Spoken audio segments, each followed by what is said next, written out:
Hello student, welcome to the BM classes. This is Vishnu Mohanan, lecturer in English, Piravati Women's College, Teresinga, District Kalahandi. Today I am going to teach you the part 3 of the famous poem Oft in the Stilly Night of the plus 2 first year Art Science Commerce, written by the Thomas More, the famous Irish poet. Irish, Irish poet, the Thomas More is one of the most important poet at that time, and he is not only the poet but also satirist, composer and political propagandist. He has written so many poems, story and satirist and the lyrics, and he is famous for his lyrics, and he has written and so many lyrics which is very unforgettable for everyone. And in this poem Oft in the Stilly Night, he is describing his own experience to the students.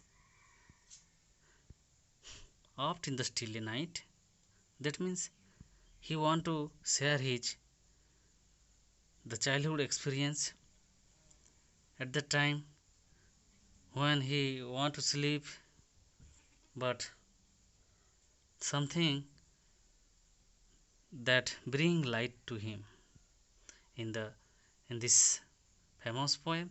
This is the last stanza, and today we conclude this poem. Let's come to the last stanza.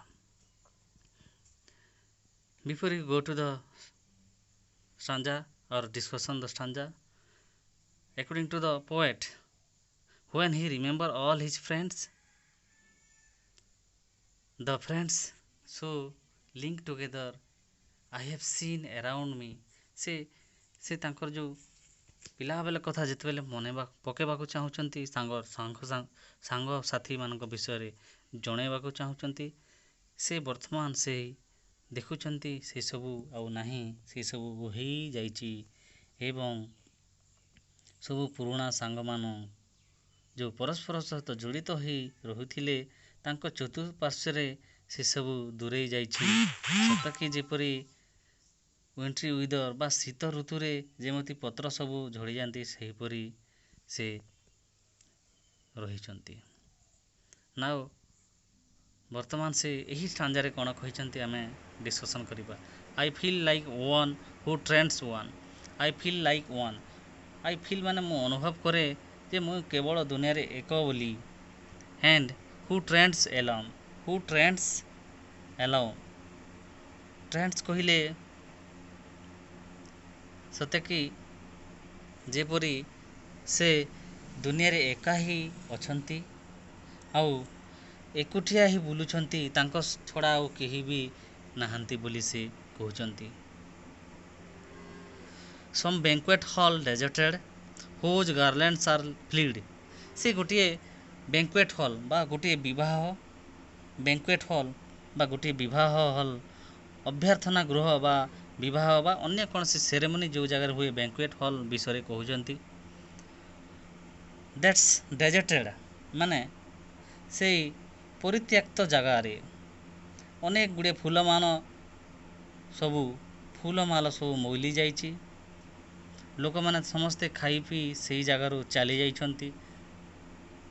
ତାଙ୍କୁ ସବେ ସେହି ଜାଗାରୁ ଛାଡ଼ି ଚାଲି ଯାଇଛନ୍ତି ବୋଲି ସେ feel କରୁଛନ୍ତି। ହୁଜ୍ ଲାଇଟ୍ସ ଆର୍ ଫ୍ଲିଡ୍। ଯେଉଁ ଜାଗାର ଲାଇଟ୍ସ ଗୁଡ଼ିକ ସବୁ ବନ୍ଦ କରି ଦିଆଯାଇଛି, ଆଲୁଅ ଲିଭି ଯାଇଛି। And whose garlands dead. And ଯେଉଁ ଗାର୍ଲାଣ୍ଡ ଫୁଲମାଳ ସବୁ ମଉଳି ଯାଇଛି ବା କବିଙ୍କ ଭାଷାରେ ମଉଳି ଯାଇଛି ବା ମରିଯାଇଛି। Thus in the stilly night, era slumber, chain has bound me, sad memory bring the light of other days around me। ଠିକ୍ ସେହି ସମୟରେ ତାଙ୍କର ସେଇ ପୁରୁଣା ସ୍ମୃତି ସବୁ thus in the stilly night, ସେଇ ଷ୍ଟିଲି ନାଇଟ୍, ସେଇ ଶାନ୍ତ ରାତ୍ରିରେ ସେ ଯେତେବେଳେ ଶୋଇବାକୁ ଚାହୁଁଥିଲେ, ଗଭୀର ନିଦ୍ରାରେ ଶୋଇବାକୁ ଚାହୁଁଥିଲେ କିନ୍ତୁ ଶୋଇପାରୁନଥିଲେ, ତାଙ୍କର ସେ ପୁରୁଣା ଦୁଃଖଦର ଘଟଣା ଦ ସ୍ୟାଡ୍ ମେମୋରି ବ୍ରିଙ୍ଗ ଦ ଲାଇଟ୍, ସେ ଦୁଃଖପୂର୍ଣ୍ଣ ଘଟଣା ସବୁ ତାଙ୍କ ମନରେ ତାଙ୍କ ଯେଉଁ ସେଇ ଶାନ୍ତ ରାତିରେ ଶୋଇବାକୁ ଚାହୁଁଥିବା ବେଳେ ମନେ ପଡ଼ିଯାଉଥିଲା। ଆଉ ସେ ଯେତେ ଚେଷ୍ଟା କଲେ ମଧ୍ୟ ଶୋଇପାରୁନଥିଲେ। ଅଫ୍ ଅଦର ଡେଜ୍ ଏରାଉଣ୍ଡ ମି, ସେ ଦିନ ଛଡ଼ା ଏବଂ ଅନ୍ୟ ଦିନ ଗୁଡ଼ିକରେ ମଧ୍ୟ ସେହିପରି ତାଙ୍କୁ ଆଚ୍ଛାଦିତ କରିଥିଲା। ସେ ଷ୍ଟିଲି ନାଇଟ୍, ନିର୍ଜନ ରାତ୍ରିରେ, ବିଜନ ରାତ୍ରିରେ, ସେଇ ଶାନ୍ତ ରାତ୍ରିରେ ଅନ୍ୟ ଦିନ ପୁରୁଣା ଦିନର ସ୍ମୃତି ସବୁ ତାଙ୍କୁ ମନେ ପକାଇ ଦେଉଥିଲା, ଯାହାଫଳରେ ସେ ଶୋଇପାରୁନଥିଲେ। ଆଉ ଶୋଇବାକୁ ଚେଷ୍ଟା କରୁଥିଲେ ମଧ୍ୟ ତାଙ୍କ ମନରେ ସେହି ପୁରୁଣା ସ୍ମୃତି ସବୁ ଆସିଯାଉଥିଲା।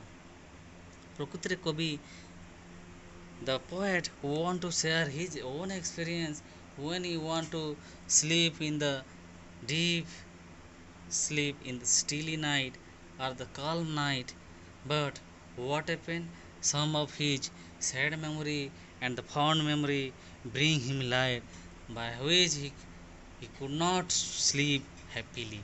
ସେ ସେହି କାରଣରୁ ସେ ଶୋଇବାକୁ ଚେଷ୍ଟା କରୁଥିଲେ ମଧ୍ୟ ଶୋଇପାରୁ ନଥିଲେ। ସେ ତାଙ୍କର ପିଲାବେଳର କଥା the fond memory of the boyhood, the fond memory of the boyhood bring him light, ତାଙ୍କର ସବୁ ପିଲାବେଳର ଯେଉଁ ଘଟଣା ଦୁର୍ଘଟଣା ସବୁ ଯାହା ଘଟିଥିଲା ସେସବୁ ସେ ଶୋଇବାକୁ ଚେଷ୍ଟା କରୁଥିବା ସମୟରେ ତାଙ୍କୁ ମନେ ପକାଇ ଦେଉଥିଲା। ଦ ସ୍ୟାଡ୍ ମେମୋରି, ଯେ ଦୁଃଖଦର ଘଟଣା ତାଙ୍କ ପିଲାବେଳରେ ହେଇଥିଲା। ଦ ଟିୟର୍ସ, ଦ ସ୍ମାଇଲ୍, ଯେଉଁ ହସ, ଯେଉଁ ଲୁହ କାନ୍ଦ, କାହା ସହିତ ହସିଥିଲେ, କେଉଁ ଜାଗାରେ ଖେଳିଥିଲେ, କେଉଁ ଜାଗାରେ ସେମାନେ ଶୋଇଥିଲେ, ସେସବୁ ତାଙ୍କୁ ମନେ ପଡ଼ିଯାଉଥିଲା। ଯେତେ ଶୋଇବାକୁ ଚେଷ୍ଟା କଲେ ମଧ୍ୟ ସେ ଶୋଇପାରୁନଥିଲେ। ପ୍ରକୃତରେ ସେ ସମୟଟା ଏତେ ଶାନ୍ତ ରାତ୍ରି ହୋଇଥିଲେ ମଧ୍ୟ ସେ ଶୋଇବାକୁ ଚେଷ୍ଟା କରୁଥିଲେ ମଧ୍ୟ ସେ ଶୋଇପାରୁନଥିଲେ। Thus in the stilly night era's slumber Sand has bound me, Sand has bound me, that means ମୋତେ ସେହି ଜିନିଷ ଗୁଡ଼ିକ ମୋତେ ଆଚ୍ଛାଦିତ କରିଥାଏ। ଆଉ ମୁଁ ସେଇ ବିଜନ ରାତ୍ରିରେ ବା ସେଇ ଶାନ୍ତ ରାତ୍ରିରେ ଶୋଇବାକୁ ଚାହୁଁଥିଲେ ମଧ୍ୟ ଅନ୍ୟ ଦିନ ସେଇ ପୁରୁଣା ଦିନର ସ୍ମୃତି ସବୁ ମୋତେ ଶୋଇ ଦେଉନଥିଲା ବୋଲି କବି କହିଛନ୍ତି। I feel like one who trends alone, ମୁଁ ଦୁନିଆରେ କେବଳ ଜଣେ ଅଛି ବୋଲି ମୁଁ ମନେ କରୁଥାଏ। ମୋ ପରି ଆଉ କେହି ମଧ୍ୟ ଏକୁଟିଆ ନଥିବେ ବୋଲି ମୁଁ ମନେ ଭାବୁଥାଏ। କାରଣ some banquet hall deserted, ଅଭ୍ୟର୍ଥନା ଗୃହ ବା ଯେଉଁ ମ୍ୟାରେଜ୍ ହଲ୍, ସେଠି ଲୋକମାନେ ଖାଇ ପିଇ ସେଠି ପରିତ୍ୟକ୍ତ କରି ଛାଡ଼ି ଯାଇଛନ୍ତି। ଯେଉଁ ଜାଗାରେ ଲାଇଟ୍ସ ମଧ୍ୟ ବନ୍ଦ ହୋଇଯାଇଛି, ଫୁଲମାଳ ସବୁ ଶୁଖିଯାଇଛି, ମଉଳି ଯାଇଛି, ସେହି ଜାଗା ପରି ମୋତେ ଅନେକ ଗୁଡ଼ିଏ ବନ୍ଧୁ ସାଙ୍ଗସାଥି ଛାଡ଼ି ଯାଇଛନ୍ତି ପରି ମୁଁ ଅନୁଭବ କରୁଥିଲି। Thus in the stilly night, thus in the stilly night era's slumber Sand has bound me, when I remember all the friends so linked together, ମୁଁ ଯେତେବେଳେ ମୁଁ ଅନେକ ଗୁଡ଼ିଏ ସାଙ୍ଗମାନଙ୍କୁ ମନେ ପକାଉଥିଲି, ଯେଉଁ ସାଙ୍ଗମାନେ ମୋ ସହିତ ଏକତ୍ରିତ ହୋଇ ରହୁଥିଲେ, ପରସ୍ପର ସହ ଜଡ଼ିତ ହୋଇ ରହୁଥିଲେ। But the situation already gone away and I have seen around me fall, ମୁଁ ମୋ ଚତୁଃପାର୍ଶ୍ୱରେ ଦେଖୁଛି ସେସବୁ ଆଉ କିଛି ନାହିଁ। ସବୁ ସେଇ ଶୀତ ଦିନରେ ଗଛରୁ ପତ୍ର ଯେପରି ଝଡ଼ିଯାଏ, ଠିକ୍ ସେହିପରି ମୋର ବନ୍ଧୁତ୍ୱ, ମୋ ବନ୍ଧୁମାନେ ମଧ୍ୟ ଝଡ଼ି ଯାଇଛନ୍ତି, ମଉଳି ଯାଇଛନ୍ତି। ସେଇ ଡେଜର୍ଟେଡ଼ ହଲ୍ ପରି, ସେ ବ୍ୟାଙ୍କୱେଟ୍ ହଲ୍ ପରି, ପରିତ୍ୟକ୍ତ ହଲ୍ ପରି ହୋଇଯାଇଛି। ଆଉ ମୁଁ ସେସବୁ ଉଭେଇ ଯାଇଛି। କିନ୍ତୁ ମୁଁ ଯେତେବେଳେ ଗଭୀର ନିଦ୍ରାରେ ଶୋଇବାକୁ ଚେଷ୍ଟା କରୁଛି, ମୋତେ ଗଭୀର ନିଦ୍ରାରେ ସେ all the sad memory or the happy memory or the fond memory bring me light and I could not sleep happily in the stilly night ବୋଲି ସେ କହିଛନ୍ତି। ସେ ଯେତେ ଚେଷ୍ଟା କରୁଥିଲେ ମଧ୍ୟ, ସେ ଶୋଇବାକୁ ଚେଷ୍ଟା କରୁଥିଲେ ମଧ୍ୟ ଶୋଇପାରୁନଥିଲେ। all the sad memory and the fond memory bring me light and I could not sleep of other day. ମୁଁ ସେହି ଦିନ ପରି ସେ ପୁରୁଣା ଦିନ କେବେ ହେଲେ ଶୋଇପାରୁନଥିଲି ବୋଲି ସେଇ କହିଛନ୍ତି। I hope, my dear student, this class will be very helpful to you. If you want to watch the question answer discussion of this Opt in the Steely Night, like my channel, subscribe my channel, comment my channel. Thank you.